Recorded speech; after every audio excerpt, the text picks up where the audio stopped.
The oral history microphone. I'm Ray Mofield, and I'm visiting in Benton today on Poplar Street.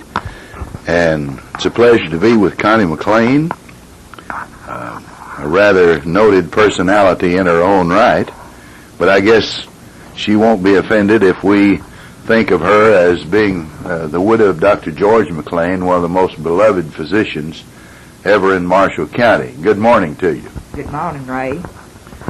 Well, we want to start off and establish that you're about 65 years old. That's right. And you were not born in Marshall County, were you? No. But you were born in a nearby county, and that was Lyon County. Of course, I know your father real well, and I've talked to him for hundreds of hours about basketball and so forth over the years.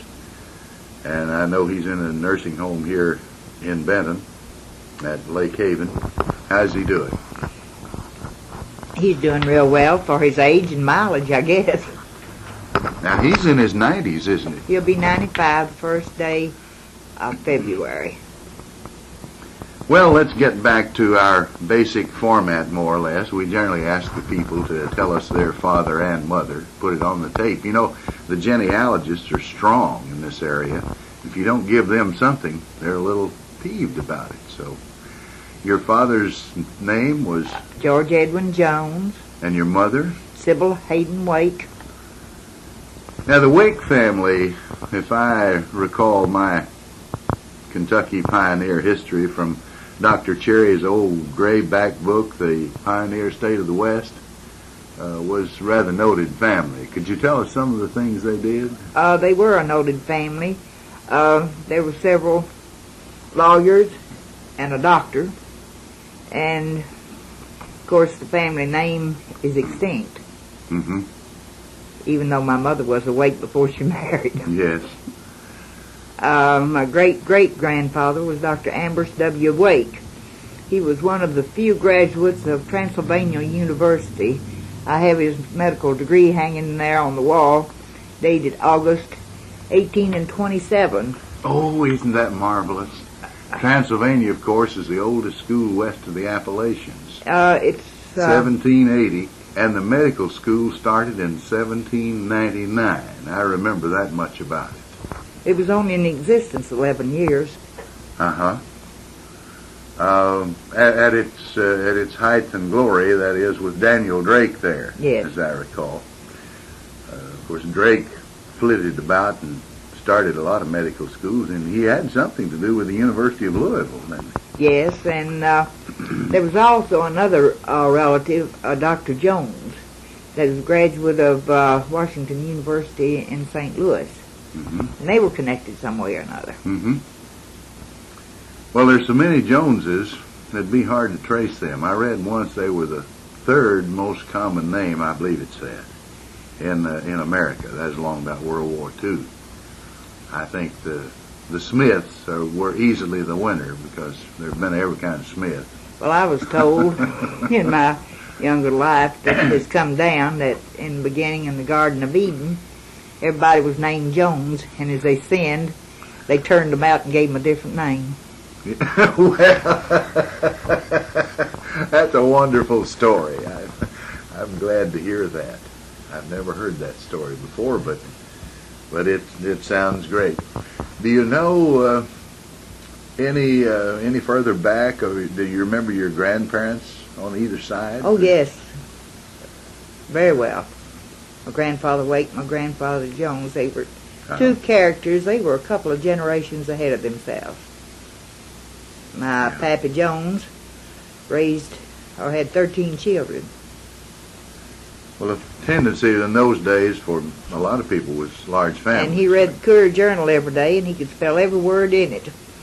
So Mother asked him one day if he knew what a chafing dish was, and he said yes. And he spelled it and says, nice damn nuisance, and mankind ever had. Well, I can see that he was kind of a character like, but that's what makes people interesting. And it would have been a rare and unusual family in that time to have read. And my grandfather Wake was a unique character. He cursed quite a bit. Never did know he said a bad word. He just wasn't aware of it. No, It was habitual. He'd get by with murder. He was on the witness stand once as a character witness, and he was questioned. He was sworn in. What was his name? And as the usual procedure goes, and they said, "Mr. Wake, do you know so-and-so?" His name happened to be Doom. Yes, he knew him. Said, "Would you say his character's good or bad?" He said, he always stammered. Says, good, bad, good, bad. Said, "Some of a bitch always paid me." The attorney got him off the witness stand in a hurry.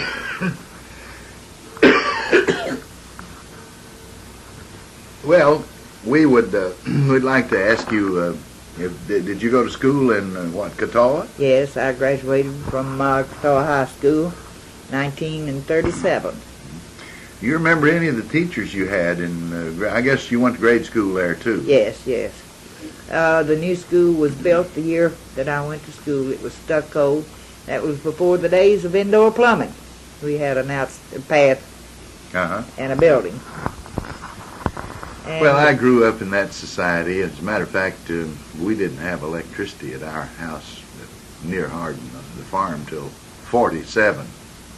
You'd already come to Benton, and your husband was a physician before we ever got electricity. We came here in 46. Yeah. So, without electricity, you really live about like Daniel Boone did, don't you? That's right. We always had electricity and running water. The little town of Catawba was settled by an ex-governor of Ohio, and they went up on the mountain, it was a hill, and dug a reservoir, and that supplied us with water. And then they had a light plant that you had electricity from 5 in the afternoon until 8 o'clock the next morning, and 2 mornings a week where you could iron. That reminds me of Hardin. Now, Mr. Cox built a little light plant there. I believe the year was 1915. And I've heard people say that they started the plant every evening about 5 o'clock, I guess. But on Monday was wash day. Now, Tuesday was ironing day, so they started it at noon on Tuesday.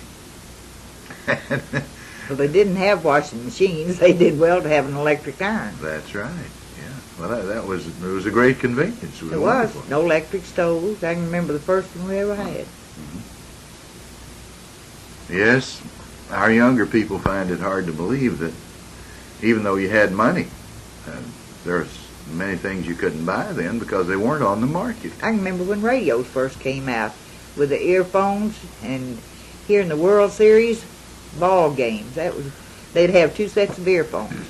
Yeah. Everybody in town I remember visiting. would come to this one set. I believe it was an Atwater Kent. You are probably right, because that was the #1 seller in the country up till... Then RCA came out.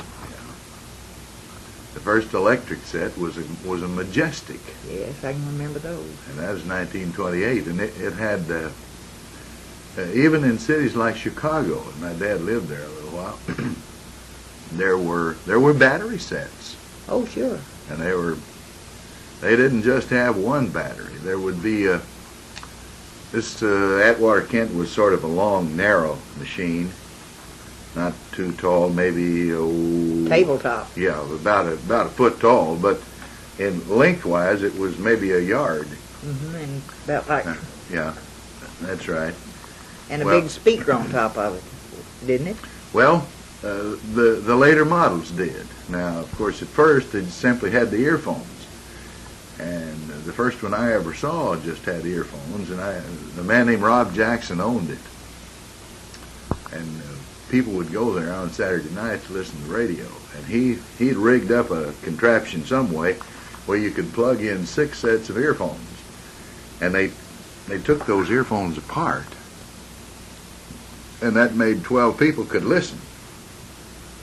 I kind of liked it because, the cord wasn't very long where these earphones came apart, so you could sit next to your best girlfriend and kind of legally get sort of cheek to cheek. You know, back then you didn't. That's what you call sparking. Yeah.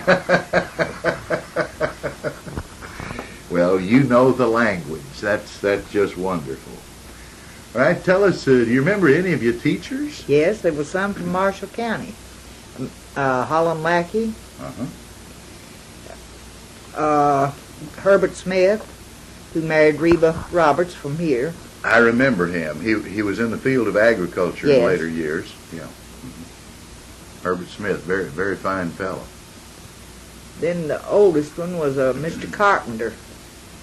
I think he came from up around Elizabethtown or somewhere. He really was an educator in his day. Now, what did your father do? Did he? He had a hardware, implement, building materials, grocery. It was really a general seeds. store. Yeah. Well, we didn't have the undertaking business, nor the flour mill, or the dry goods store, but they were all in the family. Yeah. And the bank. Yeah. Oh, I used to go over there, and I've forgotten. It must have been about 1946 beginning, and I would sell basketball games at Lyon County High School, and we'd get several sponsors there in town. I remember one of them. There were Wiseman brothers that had a restaurant. Yes. Jimmy Wiseman up here is a relative. Yeah, he's a son or a grandson or something or other of the family that. A son of Hart. It was Yeah. Hart Baby and Hal Honey. And their father was Mr. Coley. He had a grocery store. Oh, we had some wonderful times back in those days. I enjoyed it, being the first person that had ever broadcast any basketball down here. Paducah Tillman had started broadcasting its football games in 1930, but they'd never broadcast any basketball, even at Tillman, when I went there in 45. And so I started basketball broadcasting in... Yeah, rip the netting. All right, let's... Old Ed Kello, Otis Denning. Wonderful names, great people. Oh, and Hall Allen. Oh, wasn't Hall great? He was. He was a good historian. He really was. I treasure his little book. What was it? Center of Conflict or something like that. I believe Jackson it was. purchased. I still have that. What was his character? Oh, the one that he portrayed as being the fellow that was the average Joe, I guess, and didn't understand a lot of things. That really was the comic. Yeah. He wanted to get at somebody. He took him up. Well, let's find out how you came to meet Dr. McClain. Well, he had a cousin, Morris Adkins, that was a health officer in Lyon County. I think of course, they came from Tennessee, and Dr. Adkins was at Murray's Normal College as a school physician part-time. Well, that was a typical name. All teachers' colleges at one time were called normal schools. I don't know why, but that's the word they used. So my husband came up to visit with his family, to visit that family, and the daughter was my best friend, so she got me a date that night with my husband, to be. That was in 1937. I was sweeping, cleaning out potato bins in the grocery store. I had to work, but I didn't get paid. And I never will forget, I was a very husky young girl, very athletic, very muscular, weighed 150 pounds. Did you like to ride horses? Yes, I was a very good tennis player at one time. I had an uncle, Tiny Jones, that was a coach. And he helped me, and we had a tennis court in the backyard at home. And I did a lot of athletics. Started playing basketball in the 8th grade. I wasn't fit for anything except get in somebody's way and knock them down. And I never did get on the regular team because they outlawed it. But we had those old big black bloomers They wouldn't let me in very often, so I'd pack me a lunch and put in one of those legs and sit on the bench and eat. Oh, you have some wonderful stories. Oh, we ice skated. My father was a very good ice skater, and whatever he did, I thought I could do. The lake would freeze, and we would all go down there, and the railroad track was there. Coal would fall off, and we'd build up a fire, and we did figure skating. When I was 6 years old, he bought me a pair of overalls. Of course, we didn't have blue jeans and stuff like that. And I thought it was awful to put on boys' clothes, but I had to stay warm. A pair of roller skates, ice skates, and a tricycle. So I lit out. You were equipped. I was always a tomboy. One of the first things I ever had was a BB gun. And I was little, I couldn't reach the trigger, so he had the carpenter at the store, saw the stock of it all. And I shot up every tin can in the country. And then I went from that to a 410, from that to a 20 gauge. He used to take me out of school to go bird hunting. Said I'd learn more out in the woods than I would in the school. So the teachers let me off. Yeah. Well, let's get back to this date with George McClain. Now, He never did like to be called George. His family called him Clay. And when he got in medical school and in fraternity, they had Snow White and the Seven Dwarfs, and he was named Happy. Well, now, you met him before he went to medical school. Oh, yes, he was first year at Murray. Uh-huh. And I was senior in high school. Uh-huh. Well, how long was it before you married? 7 years. So he finished at Murray and then... No, he didn't have to graduate. He just had to have 3 years. So he went to medical school after They got 3 mixed years. up on his age, and he entered medical school when he was 19 years old, and they were supposed to be 21. And, of course, they were on the quarter system. And he had his MD degree at the time that he was 21. So he had graduated when you married. Oh, yes. Did you marry shortly after that? The war was about to come on, wasn't He it? graduated in September, yes, and we married the following April. Well, did he know Dr. Miller, I wonder?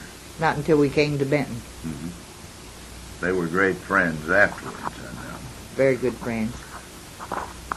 Well, let's see, you married and then he got his medical degree, and I suppose he had to intern somewhere. Well, he started an internship at St. Thomas Hospital in Nashville, but he wasn't getting to do what he wanted to, and this obstetrician advised him to resign it, and he would get him in the city hospital there where he would get more things to do. And the sisters wouldn't release him. In those days, a doctor could practice without an internship and get their license. So AMA wouldn't let him go into another hospital until he had been out a year. So he went to Harlan County, Kentucky, and did contract practice for Peabody Coal Corporation. That was in February, and then we married in April. And I went to Harlan County as a bride. Lived in a coal camp. Well, how did you like that? Were you afraid? Well, no, they would take care of you. They would come by every day. Doc, is anybody bothering you? There is, we'll go squirrel hunting. Yeah. And you know what that is. Yeah. I liked them. We lived in company boarding house, I guess you'd call it. And the first frozen foods I'd ever seen were served to us there. And, of course, they did home deliveries, and they had office hours. They had a good little hospital there. Well, I didn't have anything to do, so I'd go with him.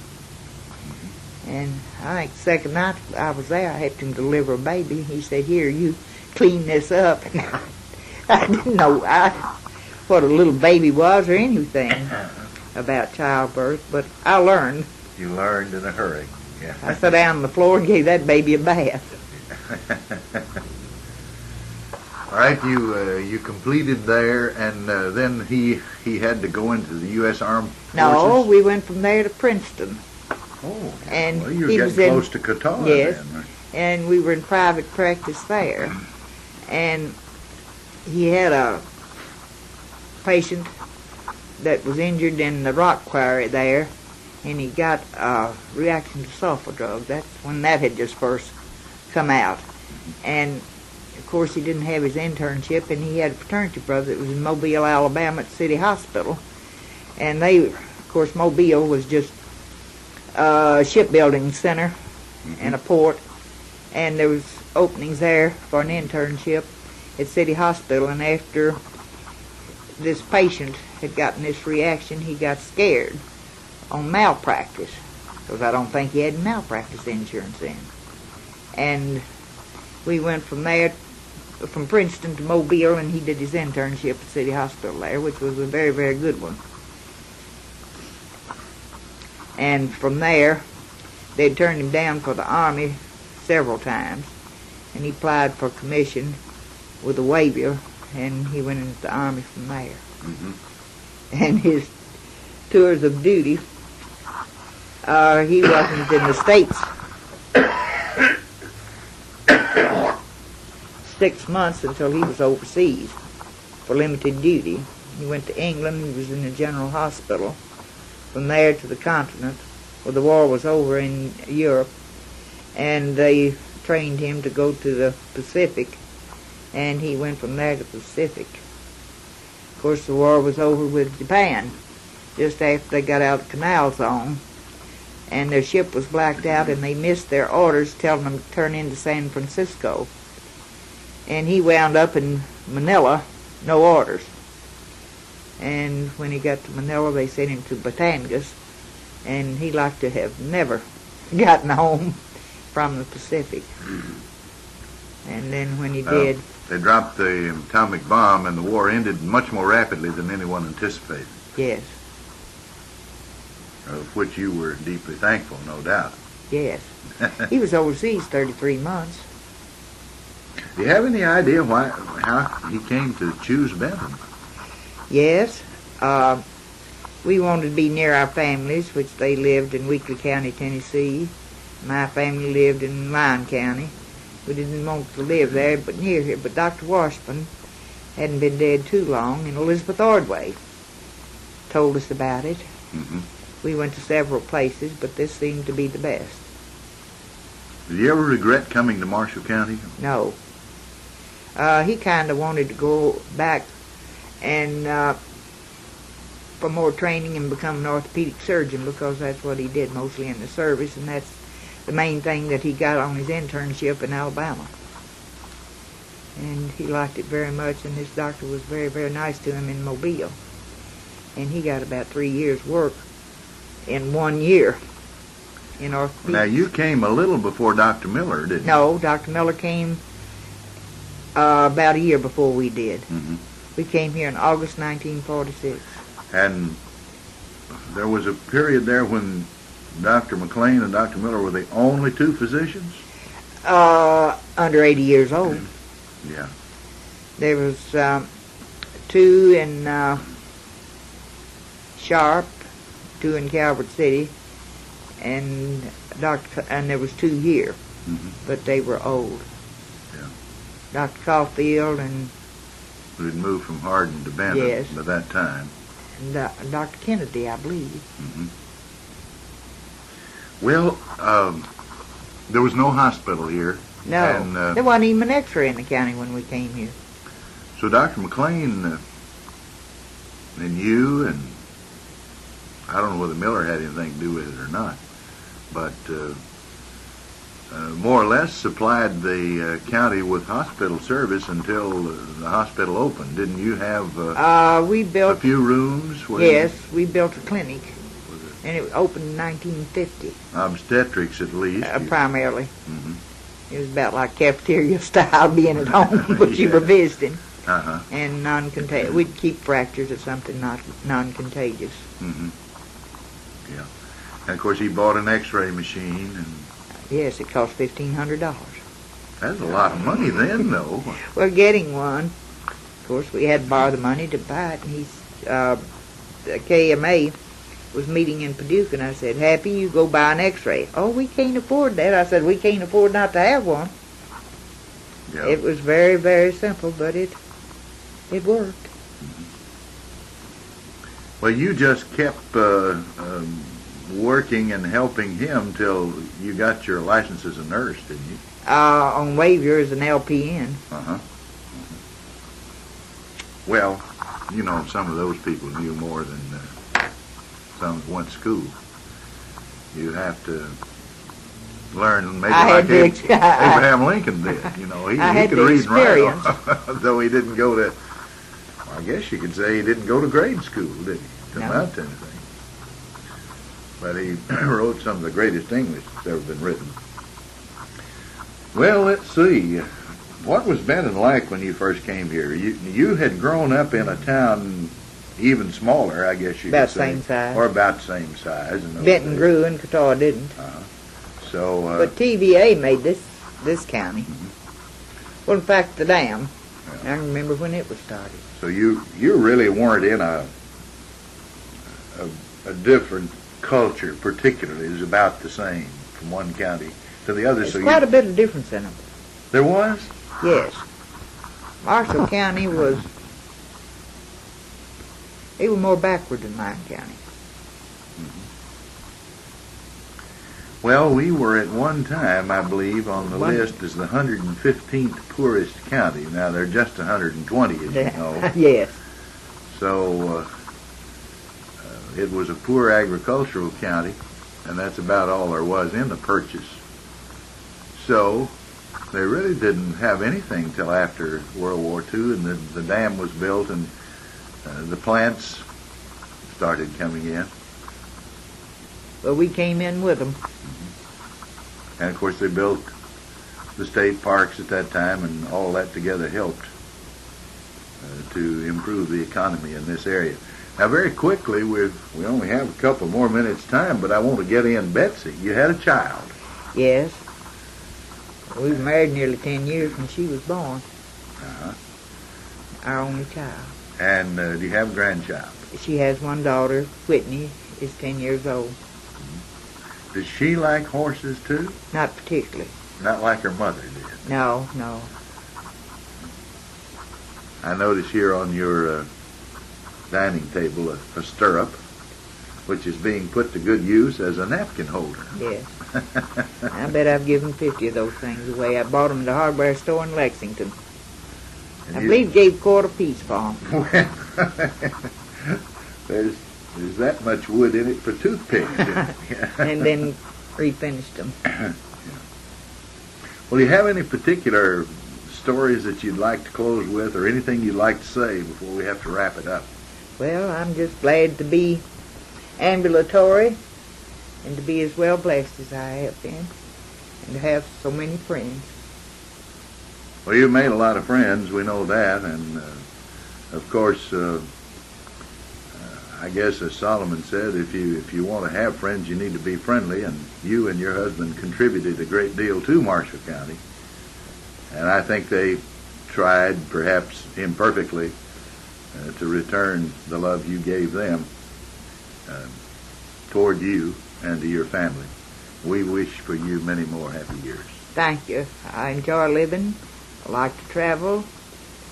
I've been fortunate enough to have been in all 50 states. Great. Several foreign countries. But there's no place to me like Kentucky. I agree with you there 100%. Well, thank you very much, Connie McClain of Poplar Street in Benton. This is Ray Mofield. We return you now to our studio.